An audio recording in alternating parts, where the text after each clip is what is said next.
Okay, so this video is just me thinking out loud. It might be a little long. I might load it and put it on YouTube because it's too short, or too long for Instagram or Facebook. So let's talk about hand grip strength and vertical force or vertical compression or grounding force. What I mean by that is if I do, say, a counter movement jump, or I'm gonna jump up vertically. I do a counter movement, I push it to the ground, and I jump up. It's that pushing in the ground is the vertical compression, vertical force, the grounding force that I'm talking about. So there's been some research. I briefly scanned, a little PubMed search, where they related the hand grip strength and max power vertical jump. Okay, so there's some possible relationship there, where if somebody's not able to measure their vertical jump because of their rehabbing or recovered from an injury, and they want to see where they are performance-wise, you can use your grip strength. Okay, but I'm not talking about that.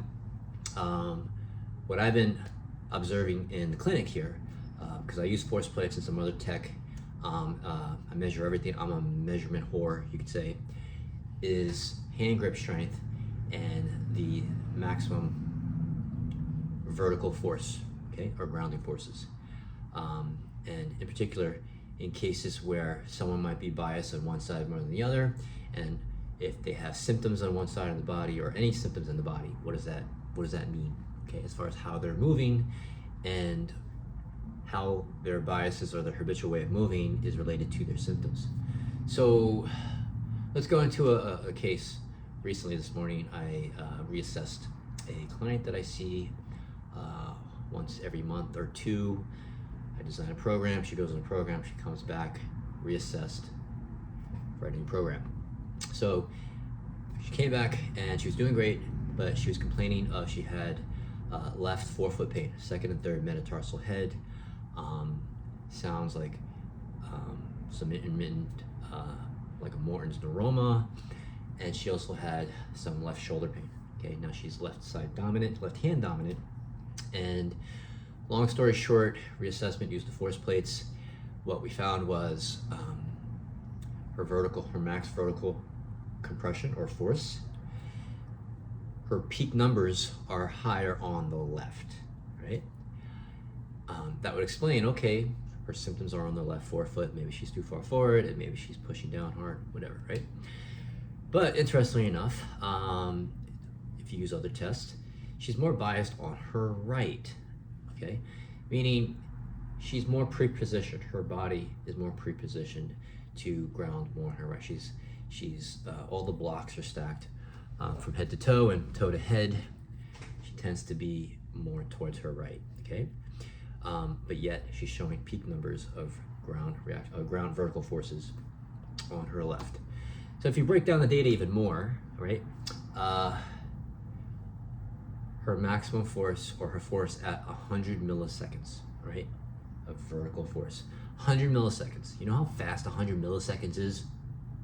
There, I just blinked. That's 100 milliseconds. It's very, very fast, okay? So on her right side,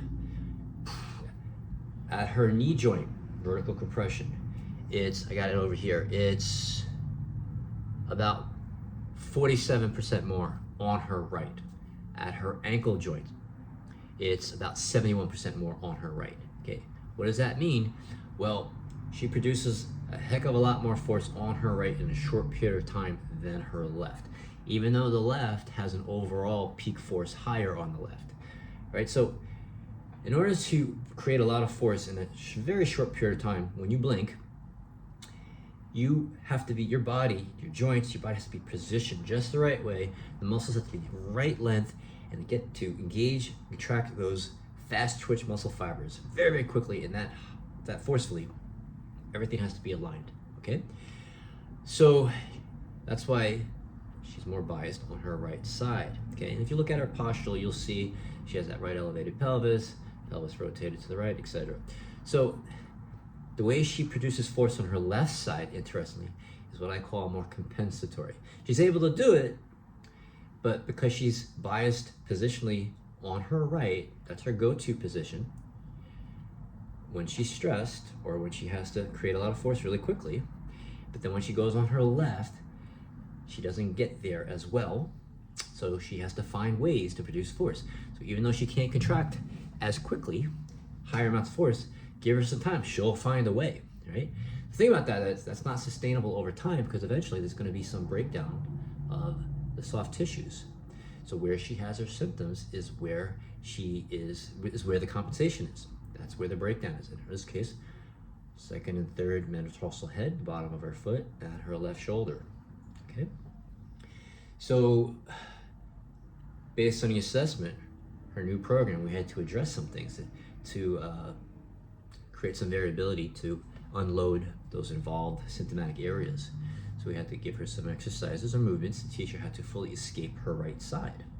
What do I mean by escape? Well, when we walk and we shift or move from one leg to the other, if say I go from my right leg, I take a step forward to my left, I had to shift onto my left and get all my body on the left to allow my right leg and the rest of my body to swing forward.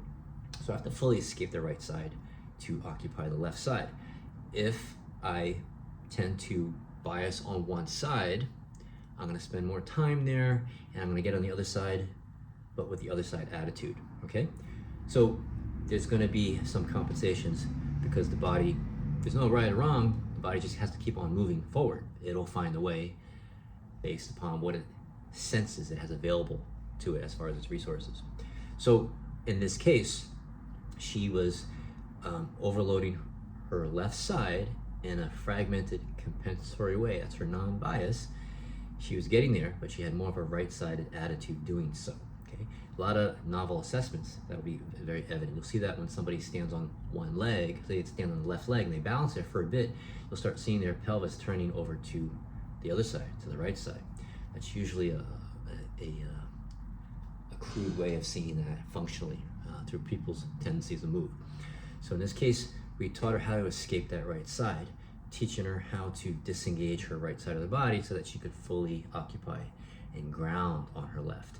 And then we taught her how to fully, more intactly, non-compensatorily ground on her left, okay? And then we have her do that and integrate that into other loaded movements, right? So, but anyway, her grip strength also kind of coincided with some of these measures, where her dominant side left is generally more than her right, okay? Left gripped higher, her right vertical forces, okay, her ability to push into the ground, at 100 milliseconds, that's her bias, okay? So opposite upper dominant hand and the opposite lower foot into the ground, because we have to rotate. When we step forward on the right, left hand goes forward, okay, the counter rotation. That kind of puts us in a position to produce forces to push into that right foot into the ground, okay? So that's probably what's going on there, okay? So that when she gets on the left, but she doesn't escape the right side and get onto her left foot, she's going to create some of these compensations to be successful and create enough force on that left side to feel stable. So over time, what happens is, because the body doesn't sense as much on her left side, she'll find a way, and that's the result of her second and third metatarsal forefoot pain that she's been experiencing, right? So anyway, that's a lot to take in, but to give you an idea of what it's like working with me, and if you're on the fence about working with me, because I charge what I charge, and for some people it might be, somewhat questionable, but I charge what I charge because this is the value I bring to the table. I'm guessing not too many other places do measurements and take this approach, but as I always say, the results speak for themselves, right? So thanks for watching. Have a great day.